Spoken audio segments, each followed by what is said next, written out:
Have you ever tasted the bitter sting of betrayal from your own flesh and blood? I have. And it wasn't a friend or a husband. It was my 3 children, the ones I gave everything to, the ones I gave my whole life for. Now I sit alone, in a nursing home, a worn-out blanket over my knees, and memories that burn like coals inside me. The cold that morning was more than just weather. It crept out from inside me, starting deep in my chest and crawling through my arms and legs until it stiffened my bones. Outside, snow floated lazily onto the wooden rooftops of Newark, a quiet, little town in Delaware, where the windows are too small to let in much more than silence and time. In here, in the wing of the forgotten, life moves slow. Each minute feels like a year. Each tick of the clock reminds me I'm still alive, and still alone. My name is Margaret Louise Carter. I'm 78 years old. I've been a mother, a wife, a nurse, a woman of faith. But above all, I've been a fool to trust so blindly. A fool to believe that a mother's love was enough to ensure her children would never turn their backs on her. But I'll tell it. I'll tell it all. Because if this story can save someone, even just one soul, then reliving this pain will have been worth it. I remember the smell of Sunday morning coffee, the crackle of the toaster, the muffled sound of cartoons on the old TV set. Jason, my oldest, would come thudding down the stairs in wrinkled pajamas, hair all over the place. "Mom, where's the milk?" he'd yell, even though he knew exactly where it was. Melissa would follow, dragging her slippers and clutching that armless doll under her arm. And Caleb, my baby, always had a runny nose, clinging to my apron, like the whole world lived there. They were my whole world. My life revolved around them.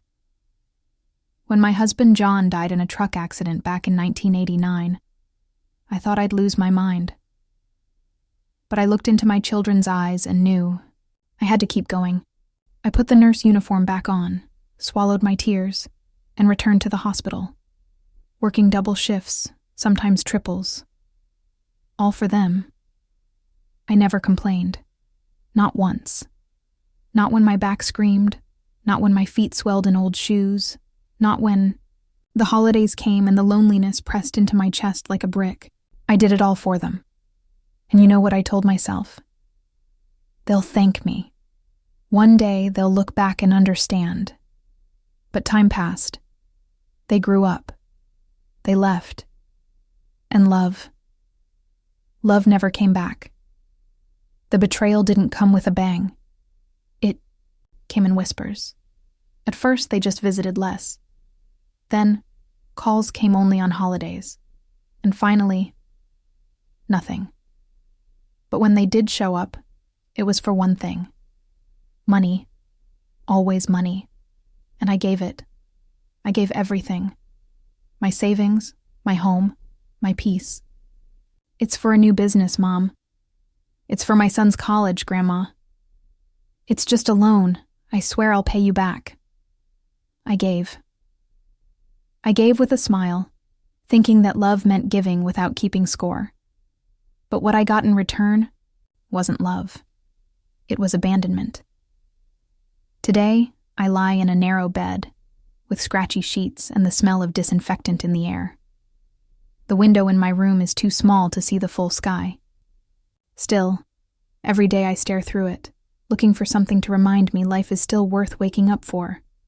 And that's why I've decided to share everything.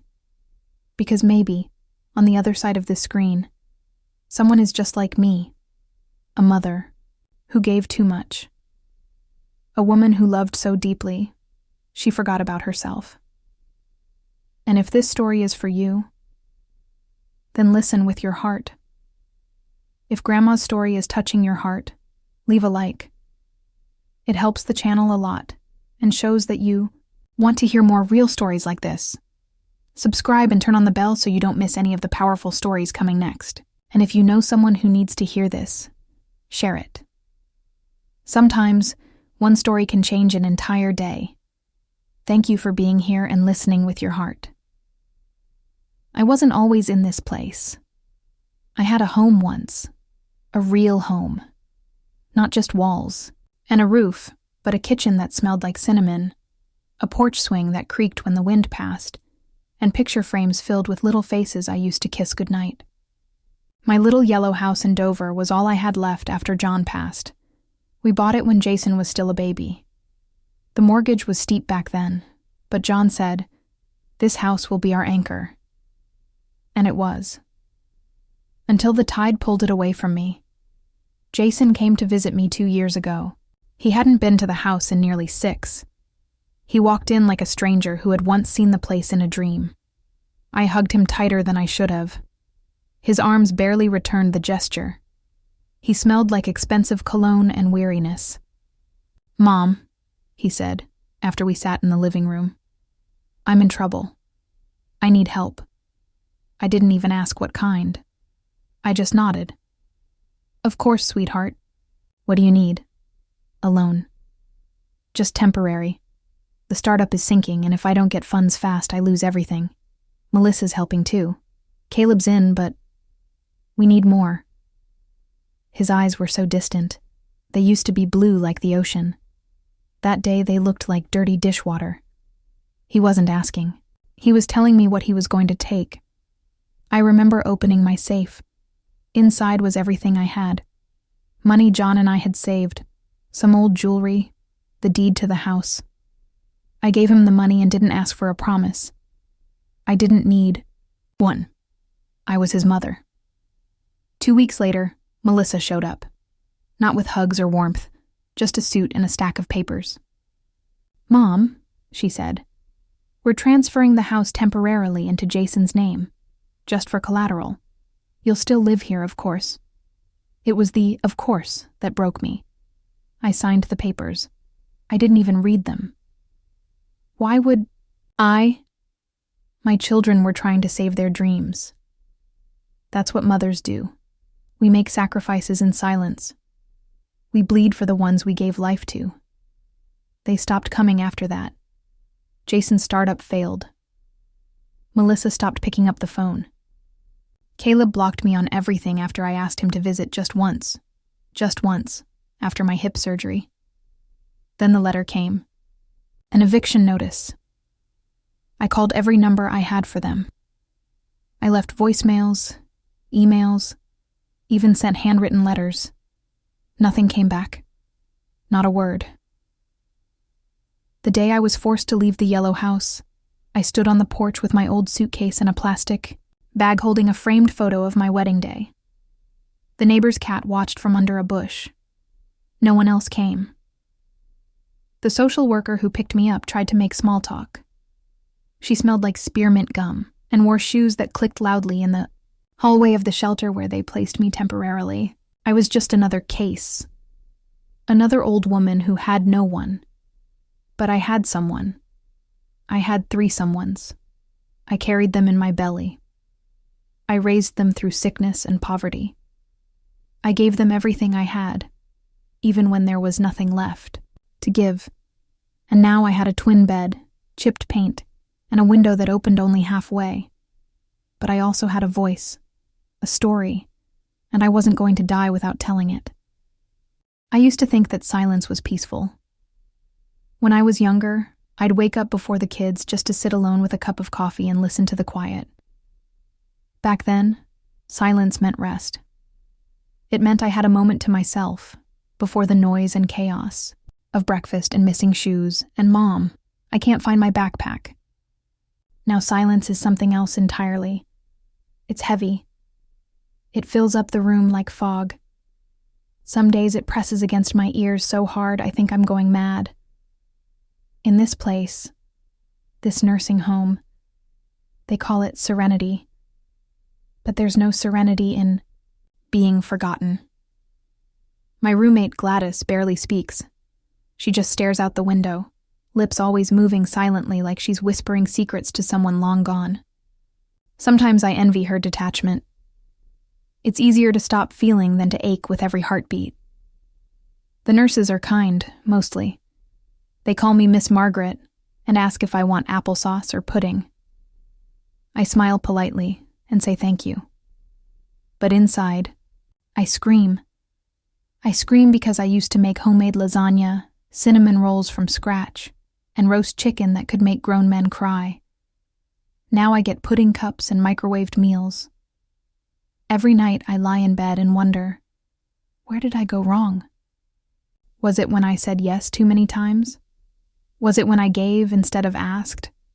Was it when I stopped being their mother and started being their safety net?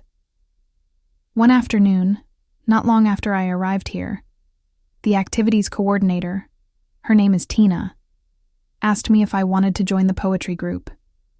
I laughed. Me? Poetry? I hadn't read a poem since high school. But she said it helps. Helps with the sadness. Helps us process. So I went. There were 5 of us. All women. All old. All wearing the same faded gowns with names sewn into the collars. One by one, we read our little verses. Mine was more of a letter. I called it Dear Jason, but I never read his name aloud. I raised you to stand tall, to be kind. I fed you love with every spoon of soup. But when the world knocked, you locked the door and forgot I existed. I didn't want riches. I just wanted to hear your voice say, "Hi, Mom." Now I sit by this window, waiting for a hello that never comes. When I finished, no one clapped. There was only that same dense silence. But one of the women, her name was Bernice, wiped her eyes and whispered, "That was me too." And I realized I wasn't alone. So many women here have stories like mine, stories of children who once clung to their skirts and cried when they left the room. Now strangers with cold hands and closed hearts. I never imagined this would be how it ended. That love would fade into obligation. That family would become just a word. But every morning I wake up. I swing my legs over the edge of this narrow bed. I reach for my slippers. And I choose to keep remembering. To keep speaking, because the worst thing isn't being abandoned. The worst thing is being silent about it. The first time I saw my children after the eviction was nearly 7 months later. Not all of them, just Melissa. She came to the nursing home, unannounced, carrying a handbag that probably cost more than my monthly care. She walked into my room like she was doing a charity visit, her heels clicking against the tile like judgment in motion. "Mom," she said, pausing just long enough to look at the peeling wallpaper behind me. "You look thinner." I didn't respond right away. I was afraid that if I opened my mouth, all the pain would come out in a scream. Instead, I studied her. Her hair was pulled tight into a bun. Her suit was navy. Her eyes avoided mine. She didn't hug me. She didn't ask how I'd been. She didn't bring flowers, or my favorite cookies, or even a card. She came to talk about paperwork. "There's an opportunity," she began, taking out a folder. "It's a trust transfer. I can help protect what little is left of the estate, but I need your signature again. There's no money involved. It's just legal restructuring." I stared at the folder, then at her. "Did Jason send you?" I asked. "No," she said too quickly. "This is my idea. I thought it might be a way to make things better." Better for who? I felt something sharp rise up inside me. Something I hadn't allowed myself to feel in years. Anger. Real anger. Not frustration, not sadness, not disappointment. Rage born from betrayal. I leaned forward in the bed. My hands, gnarled from arthritis, gripped the armrests like roots sinking into earth. "You stole my home, Melissa. You let me sign it away and you never looked back. You left me here like a forgotten suitcase in an airport. And now you come here with your nice shoes and ask for more?" She looked away. For a second, I saw something. Guilt. Fear. But it was gone in a blink. "You don't understand the pressure I'm under. she whispered. I laughed. I actually laughed. A dry, bitter thing that echoed around the room like wind in an empty house. No, Melissa, you don't understand. Because pressure is working 3 jobs so your kids have food. Pressure is hiding tears because they need to see you strong. Pressure is burying your husband and still getting up the next day to pack school lunches. That's pressure. This, I pointed around. This is abandonment. She stood there frozen. I loved you, I said softly. I still do. But I don't trust you anymore. For the first time, her eyes filled with water. Not tears, just the shimmer of something that had been dry too long. She left the folder on the table and walked out. No goodbye, no hug. After she left, I sat alone, staring at that folder for a long time. I didn't open it. I didn't sign it. Instead, I opened my drawer and took out the old photograph of all 3 of them, Jason, Melissa, and Caleb, standing on the front steps of our yellow house. Melissa had a gap in her teeth. Jason was trying not to smile, and Caleb had chocolate on his face. I traced their faces with my finger. I remember you, I whispered. I remember who you used to be. There's a tree just outside the dining room window at the nursing home. It's old. Older than me, maybe. Its bark is split in places, and some branches are crooked like arthritic arms reaching for the sky.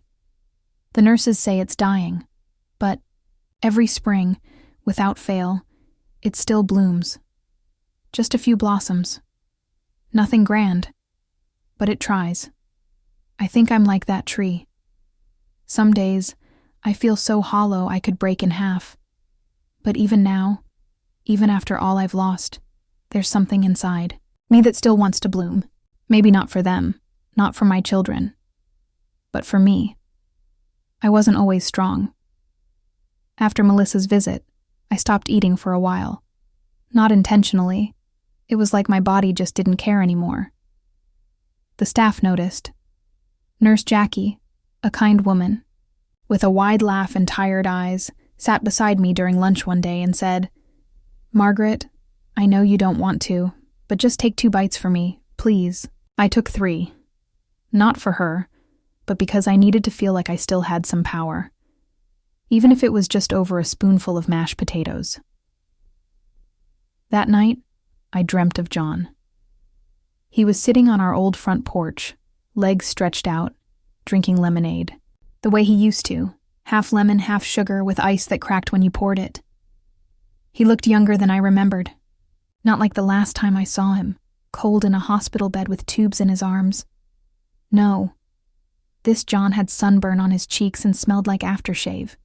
He turned to me and smiled. "You're still standing, Maggie," he said. "Even when they knocked you down." When I woke up, I cried. Not because I missed him, though I do, every second. I cried because in that dream, for the first time in years, someone saw me. Really saw me. After that, I started writing again. I used to write little poems when the kids were small. Nothing fancy, just rhymes and little notes I'd slip into their lunchboxes. "Be brave today," or "You've got this." I found an old notepad in the activity room, and every morning, before breakfast, I sit by the window near the tree and write 1 line. Sometimes it's just, "I'm still here." Other days, it's longer. I may be old, I may be tired, but I am not done. Not yet. Writing gives me back a piece of myself that I thought had vanished. Each word is a root, holding me in place. Each line is a leaf pushing toward light. Don't write for Jason, Melissa, or Caleb. I write for Margaret, for the woman who held this family together for decades, for the mother who never gave up, for the wife who loved with every part of her soul, for the woman who survived. That woman still lives in me, even if the mirror doesn't show her as clearly anymore, even if my own children don't remember. There's something about growing old that nobody warns you about. It's not just the aching joints or the thinning hair. It's the way people start speaking around you, not to you. Like you've become background noise in your own life. The way nurses say, "She used to be a nurse, I think," as if I'm not sitting right there. As if I don't remember every life I touched with my own 2 hands. They forget that I was someone before I was Miss Margaret in room 12. But I remember standing in the ER at 2 a.m, blood on my uniform. A baby in my arms whose heart had just started beating again. I remember being so tired I couldn't see straight, but still pulling a double shift because someone else called out sick. I remember holding the hand of a woman who took her last breath without family around, and how I stayed until she was gone, whispering a hymn so she wouldn't feel alone. I mattered once. Not just to my children, to the world. And I still. Last Thursday, something unusual happened. A young volunteer came in to read to us. Her name was Emily, a college student with nervous eyes and long sleeves that swallowed her hands. She sat in front of the fireplace with a worn copy of Little Women and asked if anyone wanted to listen. Most folks stayed in their chairs staring blankly at the TV, but I moved closer. I hadn't heard someone read aloud in years. Not like that. Not with feeling. Not like it mattered. And as she read about Jo March and her wild spirit, I felt a tear slip down my cheek. I used to read that book to Melissa when she was 7. She'd always say, "I'm Jo, not Beth. Jo's strong. Beth's too soft." Funny how she forgot that. When Emily closed the book, I clapped. Just once. It echoed in the quiet room. She looked startled, but then she smiled. "Thank you," she said. "Do you like to read?" "I used to," I told her. "I used to do a lot of things." She came back the next day with a notebook. She handed it to me and said, "Maybe you could write something, for yourself, or for someone else." I stared at that blank page all morning, and then I wrote, "My name is Margaret Louise Carter. I'm 78 years old, and I am still alive. I have been a mother, a wife, a nurse, and now I am a woman remembering who she is." Emily read it and clapped just once too. Same sound. Same echo. It's strange how a stranger can see you more clearly than your own flesh and blood. But maybe that's the lesson. That sometimes the people meant to love us fail, and the love we need comes from somewhere else. Or maybe it grows from within when we least expect it. I'm not sure yet, but I'm writing again, and I think that means I'm healing. Some mornings, I wake up and forget where I am. Just for a second, before my eyes open, before the ache in my knees reminds me. I think I'm back in my old bed, in my yellow house, with the sound of birds outside and the smell of coffee brewing downstairs. I think I'll hear Caleb's little footsteps, or Jason thumping the stairs 2 at a time. Maybe Melissa humming in the kitchen while she borrows my lipstick for school.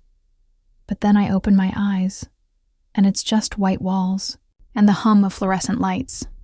No smell of bacon, no dog barking next door, just the low groan of someone's wheelchair in the hallway and the cough of Mr. Thompson 2 rooms down. Reality comes back like a slap most days, but I don't cry anymore when it does. I just breathe. In and out, one breath, then the next. I have started keeping a list, not of regrets, that would be too long, but of things I still want to do, even here, even now. I call it the still list, not a bucket list. That sounds like something people make when they know the end is near. No. My list is about life, about what still matters, what still gives me a spark. Here's what I've written so far. Write a poem that makes someone cry in a good way.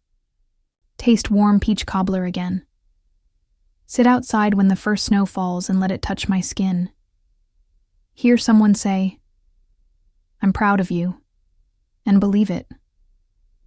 Laugh so hard I forget I'm old. I don't know if I'll get to do all of it. Maybe none of it. But writing it down makes me feel like I still belong to the world. That I'm not done. Not yet. Last week, Emily helped me check one item off. She brought me peach cobbler from her grandmother's kitchen. Not the store-bought kind. The real thing, with butter and cinnamon and crust that flakes when you breathe on it. We sat under the tree near the garden and shared it, right out of the pan with plastic forks. I cried. Not just because of the cobbler, but because for the first time in so long I felt cared for, not managed, not tolerated, not pitied. Just gently, honestly cared for. I told Emily about my list, and she smiled and said, "Well, we've got work to do then, don't we?" Her kindness doesn't erase what my children did. It doesn't give me back my house, or my holidays, or my place at the family table, but it reminds me that the world still holds good people. That love can find you, even when it's not the love you expected. Maybe especially then. So I'll keep writing. I'll keep adding to the list.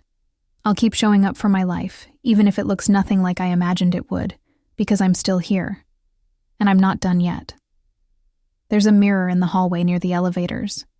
It's old, the silver, behind the glass starting to wear off in places, leaving cloudy patches that distort whatever image tries to look back. I used to avoid it. I'd walk past quickly, eyes down, pretending it wasn't there. But now some mornings, I stop. I stare at the woman reflected there. Her hair is thinner than I remember, white, soft, like worn cotton. Her shoulders curve inward now, like they're always bracing for bad news. Her skin, well, time has had its way. But there's something in her eyes. Something steady. Something waiting. Sometimes I ask her, "Where did you go, Margaret?" Because the truth is, I had disappeared. Not when they took my house. Not when the letters stopped coming. Not even when the eviction notice landed like a stone in my chest. I disappeared long before that. The moment I let myself become small, so they could grow big. The moment I gave without ever setting a boundary. The moment I stopped asking for anything and started believing that made me a good mother. But silence doesn't make you good. It just makes you invisible. I remember one summer. Caleb was maybe 10, when I had bronchitis so bad I could barely breathe. I still packed lunches, still folded clothes, still drove them to summer camp. I coughed so hard I'd throw up. In the sink, wipe my mouth, and keep moving. I remember Jason saying, "Mom, you don't look good." And I smiled and said, "I'm just tired, sweetheart." I should have told him the truth. I should have shown them what struggle looks like instead of pretending I was unbreakable. Maybe then, they wouldn't have grown into people who think moms can survive anything. Maybe then they'd understand that I was a person too, not just their protector, their bank, their shelter. That was my mistake. I made them believe I had no limits, and now, here I am. But I am not a ghost. I am not some forgotten name in a care facility logbook. I am Margaret, Louise Carter. I am 78 years old. I've raised 3 children, buried a husband, nursed strangers through their worst nights, and survived heartbreak I wouldn't wish on anyone. And I'm still standing. I don't need to be in a yellow house to feel at home anymore. I don't need to be needed to know my worth. I don't need them to come back to me in order to move forward. But I do hope one day they will. Not for me, for them.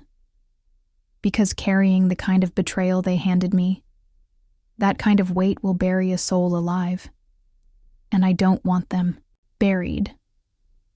I want them to wake up like I did, to look in their mirrors, to ask themselves, "Where did you go?" And maybe, just maybe, to come back. There's a drawer next to my bed. It's chipped and sticky from years of use, but I keep things in there. Small things. Important things. Like the silver locket John gave me on our 10th anniversary. It's worn now. The clasp barely holds. But inside there's a photo of us, both smiling like we had the whole world ahead of us. I also keep an old church bulletin folded neatly, the last one I read before I stopped going. And tucked underneath that, a stack of letters I never mailed. They're addressed to Jason, Melissa, and Caleb. Every few weeks I write one, sometimes a page, sometimes just a few lines. I don't write to ask for anything. I write because part of me still believes they'll remember. That one day, they'll wake up and ache for me the way I ache for them. That they'll look for my handwriting and know I never stopped being their mother, even when they stopped being my children. But I don't send the letters, because I've learned that not every door needs to be knocked on again. Some are closed for a reason. Some are bolted shut with bitterness, pride, or shame, and I'm tired of standing in front of locked doors with my heart in my hands. Instead, I write them, and then I fold them quietly, put them in the drawer, and say a prayer. Let them find peace. Let me find mine. Last week, Gladys, my quiet roommate, surprised me. She asked if I'd help her write a letter to her son. She hadn't spoken to him in over 20 years. She said, "I don't know what to say." I told her, "Start with the truth." She wrote 2 lines. "I'm sorry. I love you." And then she cried into her hands like the years just poured out of her.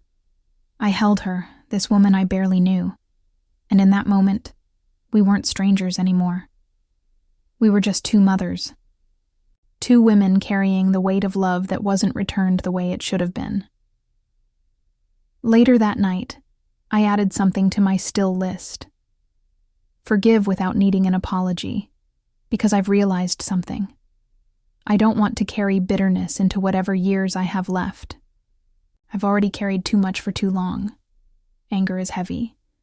But letting go, that might be the bravest thing I've ever done. And if they ever do come back, if one day there's a knock on the nursing home door, and I see a familiar face, standing in that hallway, I want to be able to say, without a quiver in my voice, "I never stopped loving you, but I finally started loving me too." Somewhere along the way, I stopped hoping they would call on my birthday. Not because I stopped loving them. I don't think that's possible. Not for a mother. But because I needed to stop breaking my own heart. It used to be the hardest day of the year. Not because of the number. Age never scared me. But because of the silence. I'd sit by the window dressed in my nicest blouse, waiting for the phone to ring. Every year I told myself, this time they'll remember. They didn't. The first year in the nursing home, Nurse Jackie brought me a cupcake with 1 candle and sang happy birthday, all by herself. I smiled and thanked her. Then I went back to my room, closed the door, and wept into my pillow. But this year was different. This year, I didn't wait. I made the day mine. Emily and I planned it together, a little party in the courtyard under the old tree. I wore the soft blue sweater John always loved. We played music from the 60s on a portable speaker, and some of the other residents even danced a little. Bernice wore a paper crown and insisted everyone call me Queen Margaret for the A. We had punch, chocolate cake, and a whole lot of laughter. Real, honest-to-God laughter. The kind that shakes your belly and makes your eyes water. The kind I hadn't heard in years. That evening, as the sun turned the sky into melted sherbet and the others drifted off to bed, Emily sat beside me and said, "You're not what I expected." I asked what she meant. "You're not bitter." I think I would be.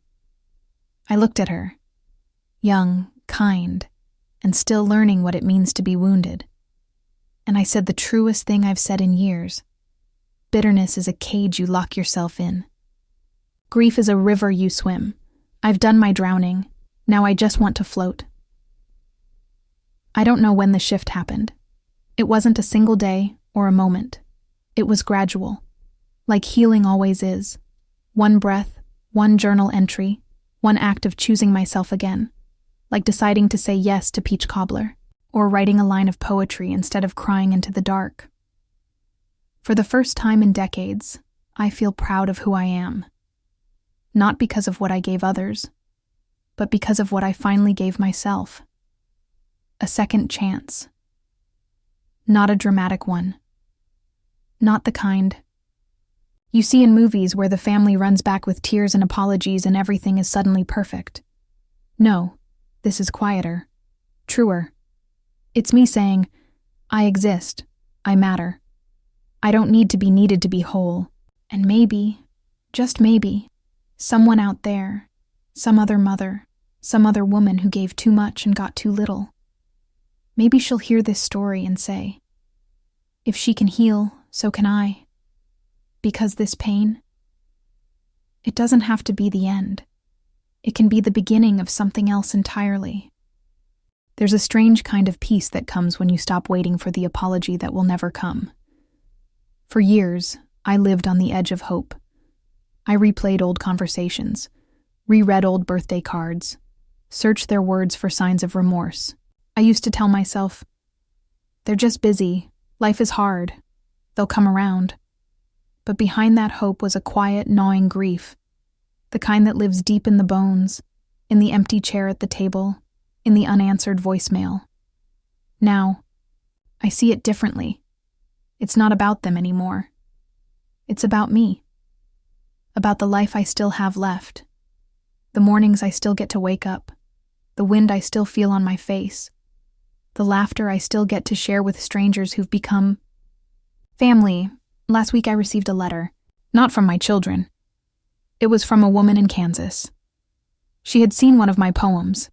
Emily had submitted it anonymously to a small magazine that publishes work from senior writers.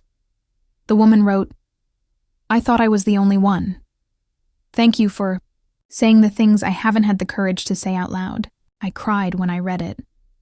Not because it hurt, but because for the first time in years, my voice had reached someone. Me.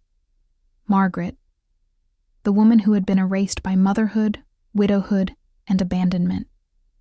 I mattered to someone again. I wrote her back. We now exchange letters every week. Her name is Diane. She's 73, lives alone, lost her only son to distance and resentment. We write about memories, about the food we miss cooking, about music that makes us cry. And sometimes we write about forgiveness. Not the kind we give to others, but the kind we finally give ourselves. I forgave myself for not being perfect. I forgave myself for loving my children more than I loved myself.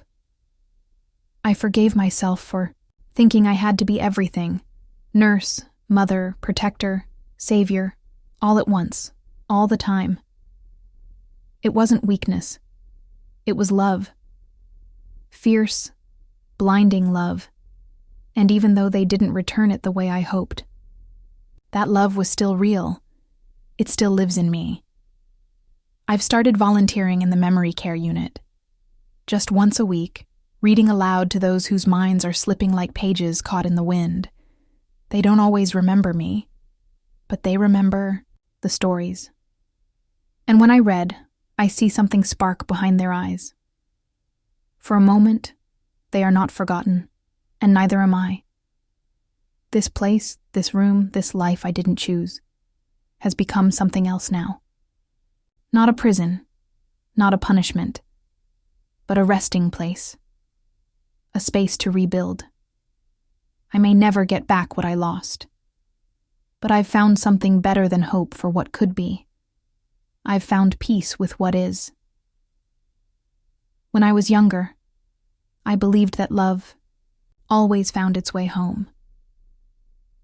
I thought that if you poured enough of yourself into others, fed them, nurtured them, forgave them again and again, they would carry that love with them, wherever life took them.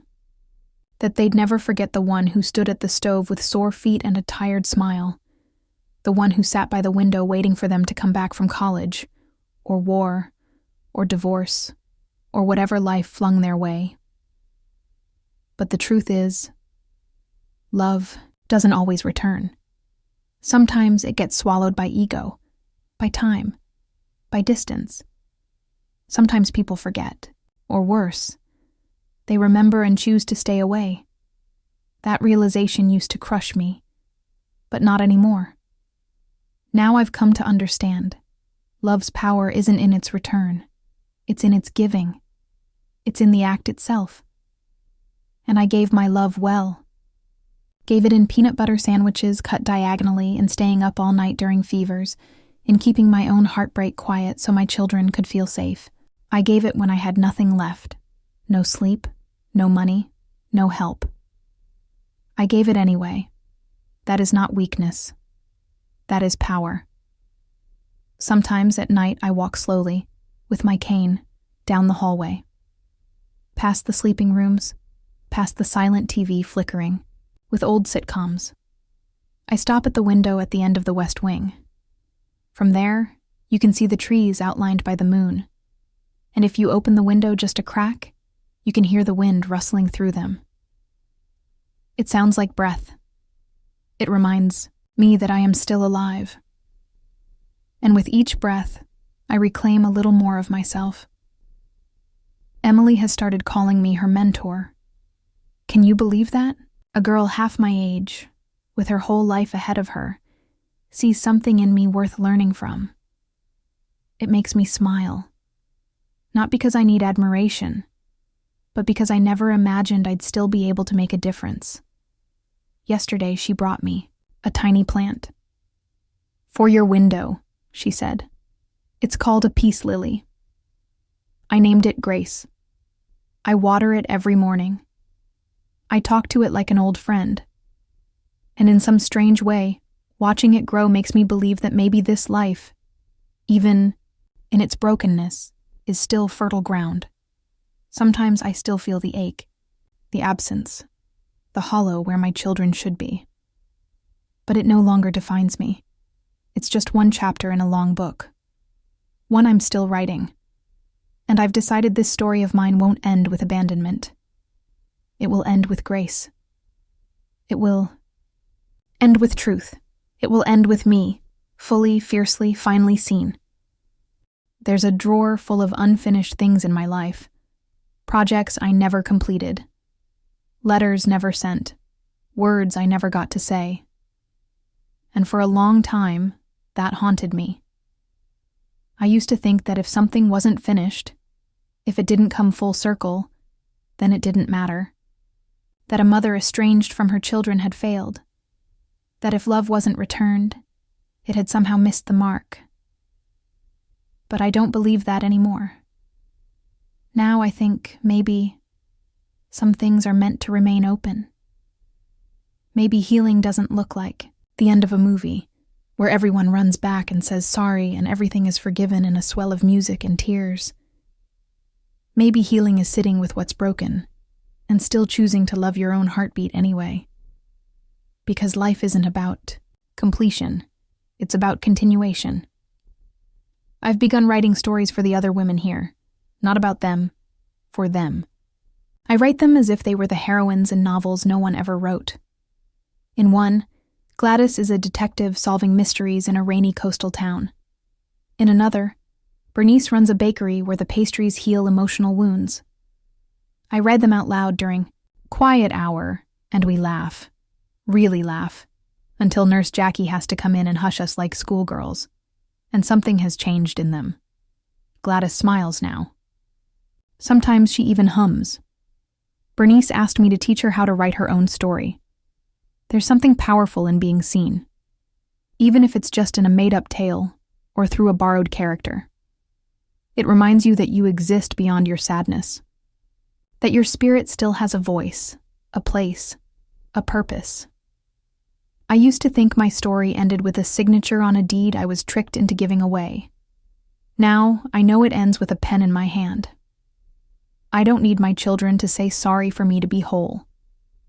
Would I still love to hear it? Of course. I'm a mother, That hope never truly dies. But I'm no longer waiting, because I've made peace with the past. I've forgiven what I needed to forgive, including myself. And every day that I wake up, breathe the morning air through the cracked window, sip lukewarm coffee in this place that's become something close to home. I write one more line, one more truth, one more gift to the woman I used to be, and the woman I've become. I never thought I'd laugh again, not really laugh, in a place like this. Not with sterile walls, shared bathrooms, and routines that run like factory lines. But lately, laughter comes easier than tears. Not because the pain is gone, but because I finally stopped holding my breath, waiting for someone else to set me free. I set myself free. Every afternoon, I sit with the women under the big maple tree in the courtyard.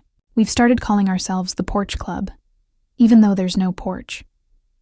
We bring lawn chairs and blankets, wear wide-brimmed hats and sunglasses, and pretend we're at the beach or back on our own porches from the lives we left behind. We talk about everything. First kisses, bad marriages, secret dreams. One of the ladies, Marie, confessed she always wanted to ride a motorcycle. I told her, hell, I wanted to be a singer. We both laughed until we cried. We are all holding pieces of the lives we once had, fragments of identity. And together we put them on the table like a patchwork quilt, comparing, remembering, stitching them together with stories. It's sacred, this space we've made. It's not youth. It's not glory days. It's something else. Something deeper. It's the kind of beauty that only comes when you've lost everything and somehow still manage to offer kindness. It's the warmth of being understood without needing to explain. It's the joy of knowing someone sees you, not as a patient, not as a burden, but as a soul. One afternoon, Emily sat with us. She had a notepad in her lap, legs curled under, her like a girl listening to elders around a fire. She asked us, "If you could say one thing to your younger self, what would it be?" The women went quiet. Then Bernice said, "I'd tell her to love herself first." Marie said, "I'd tell her to leave earlier." Gladys whispered, "I'd tell her to dance, even if no one's watching." Emily looked at me. I took my time. Then I said, "I'd tell her she's more than who she cares for. That she matters even when no one says thank you. That love isn't measured by sacrifice. It's measured by how gently you carry your own heart." Emily wrote it down. That night, she printed it on cardstock and gave me a copy. It sits on my dresser now, next to the peace lily and the photo of John. Sometimes I read it aloud, like a prayer. Not because I need to believe it anymore, but because I do. This quiet little life I'm building from the scraps is not lesser. It's not leftover. It is sacred. It is mine. And it is enough. It's funny how, in the end, the smallest things are what stay with you. Not the grand moments, not graduations or weddings or the big milestones I used to write on the family calendar in bold red ink. No, what I carry with me now are the soft things. The way Caleb used to fall asleep with his hand wrapped around my pinky. The sound of Melissa's laughter through the bathroom door while she practiced speeches in the mirror. Jason's habit of biting his thumbnail when he was nervous, just like his father. Those memories. They don't ask for attention. They arrive quietly, like old friends showing up with a warm dish and a smile. I don't fight them anymore. I let them sit beside me. I let them be real. Because not everything about my life has been sorrow. I was loved once. Deeply. Imperfectly. But truly. John loved me with a steadiness I didn't understand until it was gone. He wasn't poetic or loud about it, but it was, in every cup of tea he made after a long shift. in the way he warmed my car on cold mornings, in the way he believed in me, even when I didn't believe in myself and my children. They did love me once. Before life got loud. Before they forgot how to remember. That love was real too. And it still lives in the roots of who I am. I don't need to rewrite the past to feel whole. I only need to honor it. And I've started doing that, in small ways. I've begun gathering my writings, the poems, the letters, even these words I'm speaking now. Emily is helping me type them up. She says they're going to be a book. Imagine that. A book written by a woman who thought she had nothing left to say. I don't care if it never sees a bookstore shelf. I don't need applause or reviews. I just want it to exist. A record of a life lived honestly, fully, and with every ounce of love I had to give. Because someday, someone might read it.